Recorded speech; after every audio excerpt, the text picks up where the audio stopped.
U.S. President Donald Trump was mentioned in a new batch of Epstein files released Tuesday by the Justice Department. Among them was a New York prosecutor's email saying that Trump flew on convicted sex offender Jeffrey Epstein's private jet, quote, many more times than previously has been reported.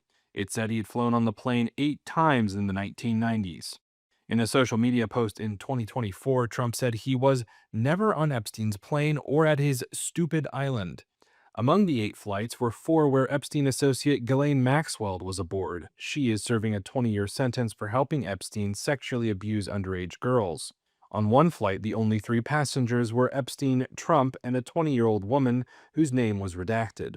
The prosecutor's email said that, quote, on 2 other flights, 2 of the passengers, respectively, were women who would be possible witnesses in a Maxwell case. There was no allegation in the prosecutor's email that Trump had committed any crime, and the White House did not immediately respond to a request for comment on the email. There have been no criminal allegations against Trump in the disclosures of the Justice Department's files on Epstein. The DOJ posted on X that, quote, some of the documents contain untrue and sensationalist claims made against President Trump that were submitted to the FBI before the 2020 election. To be clear, the claims were unfounded and false, and if they had a shred of credibility, they certainly would have been weaponized against President Trump already.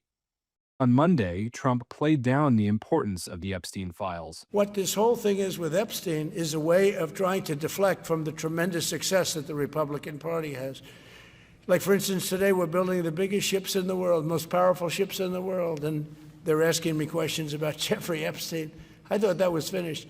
Tuesday's release of some 30,000 files included the image of a card purporting to be written by Epstein to Larry Nassar, the former gymnastics doctor who is serving a life sentence for sexually abusing hundreds of girls. The card appears to allude to Trump in a handwritten note, which reads, quote, our president also shares our love of young nubile girls.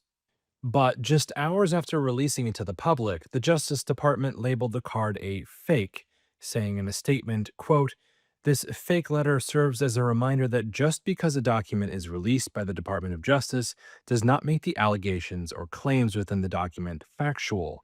Nevertheless, the DOJ will continue to release all material required by law. The envelope in the image is postmarked Virginia, not New York, where Epstein was jailed, and appears to have been processed 3 days after his death in August 2019.